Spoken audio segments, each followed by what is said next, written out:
بسم اللہ الرحمن الرحیم۔ السلام علیکم۔ سیز فائر کے بعد کے جو حالات ہیں اس میں آج پوائنٹس کی شکل میں 4-5 اہم چیزیں آپ لوگوں کے سامنے رکھنا چاہتا ہوں۔ سب سے پہلے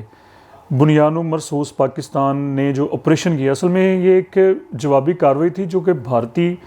بدماشی کے بعد جو کہ ان کی بدماشی بڑھتی چلی جا رہی تھی۔ اور یہاں پر ایک چیز میں آپ لوگوں کے سامنے رکھنا چاہتا ہوں کہ بھارت نے پاکستان پر جو کارروائی کی، سب سے پہلے جو انہوں نے جارحیت کی، بدماشی کی، وہ ہماری تمام جو 6 پوائنٹس تھے، ہمارے 6 مقامات تھے، وہاں پر وہ مساجد تھیں۔ مساجد کس کا گھر ہے؟ مساجد کی جو اونرشپ ہے وہ کس کو حاصل ہے؟ وہ اللہ تعالیٰ کی ذات کو حاصل ہے۔ اور بھارت کا جو حشر ہوا، جس طرح سے پاکستان کے بارے میں باتیں ہو رہی تھی، پاکستان کو انڈر ایسٹیمیٹ کیا جا رہا تھا، پاکستان کے خلاف جو ایک نیریٹو دہشت گردی کا بنانے کی کوشش کی جا رہی تھی، تو وہ ساری چیزیں خاک میں کیوں ملیں؟ وہ ساری چیزیں پاکستان کے خلاف برباد کیوں ہوئیں اور پاکستان کو اللہ تعالیٰ نے عزت کیوں عطا فرمائی؟ اس کی سب سے جو بڑی وجہ ہے وہ اللہ تعالیٰ کی مدد ہے۔ تو بنیان و مرصوص کی کامیابی کو اللہ تعالیٰ کی ذات کے ساتھ ہمیں جوڑ دینا چاہیے، اس کو اللہ تعالیٰ کی عطا ہمیں سمجھ لینا چاہیے، کیونکہ تکبر اور غرور یہ اللہ تعالیٰ کو پسند نہیں ہے۔ جس طرح سے بھارت گھمنڈ کرتا پھر رہا ہے، جس طرح سے وہ چیزیں کر رہا ہے، تو آپریشن بنیان و مرصوص یہ ظاہری بات ہے اور اس میں کوئی شک شبہ نہیں ہے یہ کہ پاکستان کی جو افواج ہے وہ ان کی مہارت، ان کی دلیری، ان کی تربیت، ان کی ٹریننگ وہ لاجواب ہے، اور انہوں نے اپنی برتری کو اللہ تعالیٰ کے فضل و کرم سے ایک دفعہ پھر ثابت کیا 1971 کے بعد۔ تو اللہ تعالیٰ نے پاکستان کو عزت عطا فرمائی۔ دوسری اہم چیز کہ انڈین پرائم منسٹر مودی کی بنیان و مرصوص کے بعد جب سیز فائر ہوا تو انہوں بڑے عجیب و غریب اور بڑے مفوق کہہ لیجئے کہ جو سمجھ میں نہ آنے والی چیز، ان کے بیانات انہوں نے شروع کر دیے۔ انہوں نے 2-3 دنوں کے بعد بڑا پتہ نہیں کیا انتظار کرتے رہے۔ ظاہری بات ہے کہ ان کے پاس کہنے کے لیے کوئی بات نہیں تھی یا ان کا ضمیر نہیں مان رہا تھا، جس طرح سے ان کو اللہ تعالیٰ نے شکست فاش ان کو دی، اور ان کے جس طرح سے کہتے ہیں نا کہ چاروں شانے چت ہو گئے، ان کے پاکستان نے کر دی اللہ کے فضل و کرم سے۔ تو بہرحال اس کے بعد انہوں نے جو تقریر کی اس کے اوپر بہت ساری باتیں ہو رہی ہیں جی، کہ پاکستان کو دھمکیاں دینا شروع کر دیں، اور اس میں سب سے اہم چیز ایک تو یہ جی کہ نیوکلیئر پاکستان کا جو ہے ہم اس کے بارے میں جی کہ یہ کہنے کی وہ کوشش کر رہا ہے کہ جی ہم پاکستان کو نیوکلیئر ویپن جو ہیں وہ شاید استعمال کرنے کی اجازت نہیں دیں گے۔ یہ اللہ تعالیٰ کی یہ شان کہہ لیجیے۔ اور دوسرا، سندھ طاس جو معاہدہ ہے اس کے اوپر بات نہیں ہوگی، اگر بات ہوگی تو وہ صرف پاکستان کے یہ اس طرح کی گیدڑ بھبکیاں۔ اس کے بعد وہ ادھم پور بھی گیا اور مختلف جگہوں کے اوپر اس نے جو باتیں کیں، ان سے ہمیں اس کی ایک تو بکھلاہٹ ہے، لیکن اس کا ابھی بھی جس طرح سے نظر یہ آ رہا ہے کہ شاید ابھی اس کا جنگ کا جو چاؤ ہے، جنگ کا اس کا جو شوق ہے وہ ابھی پوری طرح سے پورا نہیں ہوا، یا وہ سیو فیسنگ بھی تو خیر کر ہی رہا ہے جو اس کے ساتھ جو ہو رہی ہے، انٹرنیشنل بھی اگر ہم لیول کی بات کریں یا انٹرنل اس کی جو ڈومیسٹک جو آڈین ہیں ہندوستانی عوام کی میں بات کر رہا ہوں، تو جو پریشر ہے اس کے اوپر، اور جو اس کی مٹی جو اس کی پلید ہوئی ہے، کیونکہ جو اس کے دعوے تھے اور جو اس کا غرور تھا، میں جس طرح سے بار بار کہہ رہا ہوں کہ اس نے مساجد کو نشانہ بنایا ہے، اور مساجد اللہ تعالیٰ کے گھر ہوتے ہیں۔ یہ تو ابھی اس کی شروعات ہیں اس کے زوال کی۔ اِنَّ بَطْشَ رَبِّكَ لَشَدِيدٌ، یہ اللہ تعالیٰ کا فرمان ہے کہ جب سسٹم اللہ تعالیٰ کا جو نظام ہے وہ حرکت میں آتا ہے تو پھر بڑی بڑی طاقتیں، یہ دنیا کی ہسٹری ہے آپ اٹھا کے دیکھ لیں، بڑے بڑے جو لوگ ہیں وہ نیست و نابود ہوئے ہیں۔ ہمیں غافل نہیں ہونا چاہیے۔ دشمن کو کبھی، جس طرح سے وہ محاورہ بھی ہے نا کہ مرض کو بھی اور دشمن کو کبھی چھوٹا نہیں سمجھنا چاہیے۔ ہمیں اپنی بھرپور دیکھیں، جب یہ 4-5 دن ہم حالت جنگ میں رہے ہیں تو ظاہری بات ہے، ایک میں عوامی سطح پہ بات کر رہا ہوں، دوسری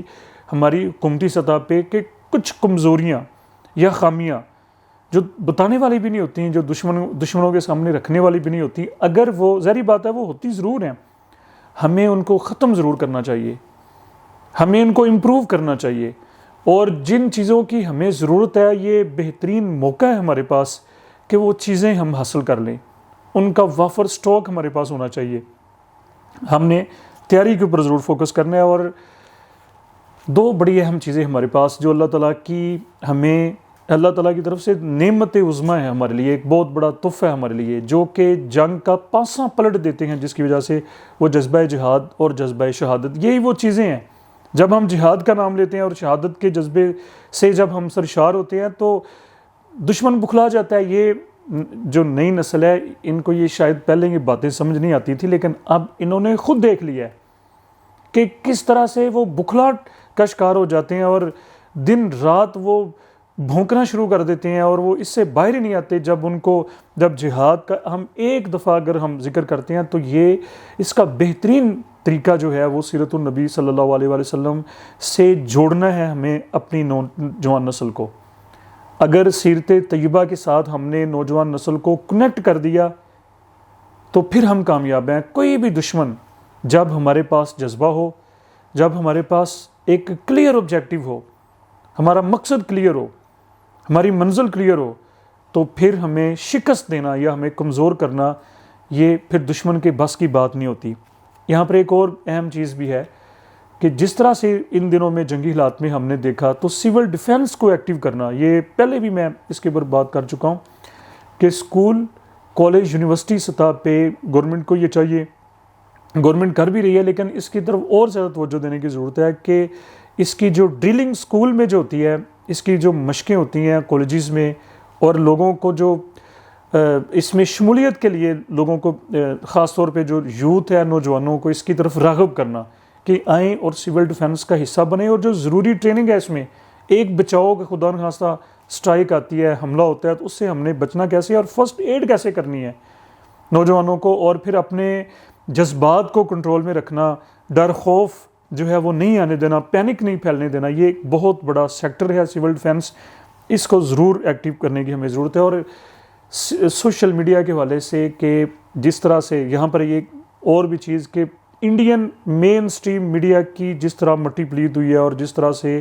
ان کا رول، جس طرح سے پینک اور افواہی جھوٹوں میں، جھوٹا میڈیا، فیک نیوز میں وہ ورلڈ رینکنگ میں نمبر 1 پہ آ چکا ہے انڈین میڈیا، اور یہ حقیقت بات ہے۔ یہ ہم ان کی دشمنی میں، ان کی ناد میں نہیں کہہ رہے، ان کے بغض میں نہیں کہہ رہے، یہ حقیقت ہے۔ آپ اس کی جو رینکنگ یوٹیوب سے یا دیگر پلیٹ فارم سے نکال کے دیکھ سکتے ہیں کہ جس طرح سے جھوٹی خبریں انہوں نے پھیلائیں، لاہور فتح ہو گیا جی، اسلام آباد میں یہ ہو گیا، پشاور، پورے پاکستان کو وہ فتح کر بہرحال جو کچھ انہوں نے کیا، اور اس کے مقابلے میں جو پاکستان مین سٹریم میڈیا نے جو رول پلے کیا، اور یہاں پر بالخصوص جو سوشل میڈیا نے پوری کوئی ایک پوسٹ یا کسی ایک ورڈ ہمیں ایسا نظر نہیں آیا کہ جس سے ہماری قوم کے جو جذبات شو نہ ہو رہے ہوں، جس سے ہماری قوم کا مرال نہ ٹپک رہا ہو، اور جس میں ایک پہاڑ کی طرح اور ایک مضبوط جذبات، یہ خاص طور پہ جو نوجوانوں میں جو نئی نسل ہے ہماری 20-25 سال کے جو نوجوان ہیں، تو یہ اللہ تعالیٰ کا خاص فضل ہوا، خاص رحمت ہوئی، یہ اللہ تعالیٰ کی نصرت ہے کہ اس نے نوجوانوں کے دلوں میں یہ جذبہ ڈالا، جذبہ جہاد، جذبہ شہادت، اور ایسے بے ڈر اور نڈر ہو کے لوگوں نے اپنا جو ہے اس میں اپنا کردار شو کیا، اور اس کے اوپر بہت بڑی یہ بات ہے۔ اور آگے بھی یہ میں کہنا چاہتا ہوں کہ کسی بھی سب سے اہم اس وقت جو چیز ہے وہ سوشل میڈیا کا کردار ہے۔ افواہ، ہم نے اس کا حصہ بھی نہیں بننا، اور پاکستان کی نظریاتی سرحدوں کی ہم نے حفاظت بھی کرنی ہے۔ سوشل میڈیا پہ بڑا بھرپور رول پلے ہم نے کرنا ہے، اور اس کی بھی ٹریننگ ہونی چاہیے، یہ بچوں کو، اسٹوڈنٹس کو اس کے اوپر بھی موٹیویٹ کرنا چاہیے۔ اور اس طرح سے بھارتی جو کچھ تھنک ٹینکس ہیں اور ان کا جو میڈیا ہے، سوشل میڈیا کی بھی اگر ہم بات کریں تو پچھلے جب سے یہ سیز فائر ہوا ہے 10 مئی سے ہم اگر اس کو سٹارٹ کریں، اور پھر جو پاکستان کو اللہ تعالیٰ نے فتح جو نصیب کی ہے، اور پھر ہمارا رویہ فوج کے حق میں جس طرح سے فوج، عوام، نوجوان یہ ایک ہوئے ہیں، یہ دشمن کو نہیں بھا رہا، ہضم نہیں ہو رہا، ان سے تو یہ دیکھا نہیں جا رہا، ان کی تو نیندیں رہا، اور وہ کس طرح سے ان کی ٹویٹس آ رہی ہیں، کس طرح سے وہ اپنی بڑھاس نکالنے کی کوشش کر رہے ہیں، جی ہم یہ کر دیں گے، ہم حملہ کریں گے، ہم یہ کریں گے، ہم وہ کریں گے۔ تو یہ بات بھی ذہن میں رکھ لینی چاہیے۔ اور یہ بھی ایک خبر ہے کہ شاید بھارت، اسرائیل اور اس کے ساتھ امریکہ بھی ہے کہ وہ کوئی گٹھ جوڑ کر رہے ہیں، اور جناب ایک طرف وہ صلح کی باتیں کر رہے ہیں، دوسری طرف تیاریوں میں مصروف ہیں۔ جس طرح سے یہ ٹیکنالوجی وار ہے ایک سائڈ، کہاں یہ جا رہا ہے جی، چائنا اور ورسیز جو ہے وہ ویسٹ ہے یا امریکہ ہے، اور یہ بات تو کیونکہ برتری اللہ تعالیٰ نے پاکستان کو عطا کی ہے تو لہٰذا وہ کچھ اپنی بڑی تیاری کر رہے ہیں، کچھ بڑا کرنے کے اوپر، یہ غیر مصدقہ چیزیں ہیں۔ بہرحال اس ساری چیز کو سمرائز اگر میں کروں تو اللہ تعالیٰ نے جو ہمیں فتح نصیب کی ہے، سب سے پہلے دل و جان سے اس کا اللہ تعالیٰ کی ذات کا ہم نے شکریہ ادا کرنا ہے۔ غرور اور تکبر یہ اللہ تعالیٰ کو سخت ناپسند ہے۔ افواج پاکستان کی مہارت کی، ان کے حوصلے کی، ان کی پلاننگ کی، اور ان کا جو ٹائمنگ جو اس کی تھی، جو انہوں نے جواب دیا، وہ سب کچھ بھرپور، لیکن اللہ تعالیٰ کے فضل سے، یہ سب کچھ اللہ تعالیٰ کی نصرت سے اور مدد سے یہ ہم نے سر انجام دیا۔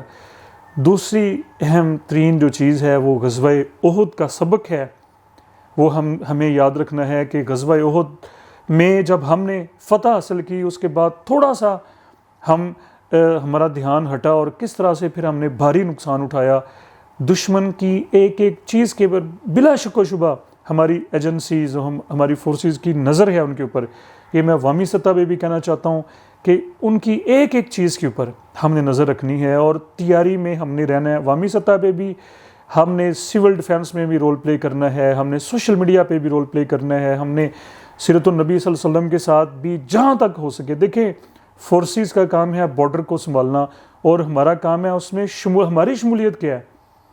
کل کو جب یوم حساب جب اللہ تعالیٰ پوچھے گا تو ہمارا رول یہ ہے کہ سوشل میڈیا ہمارے پاس ایک بہت بڑا پلیٹ فارم ہے جس کے اوپر ہم اپنا بھرپور کردار ادا کر سکتے ہیں۔ تو آخر میں افواج پاکستان کے لیے، پاکستان کی خیر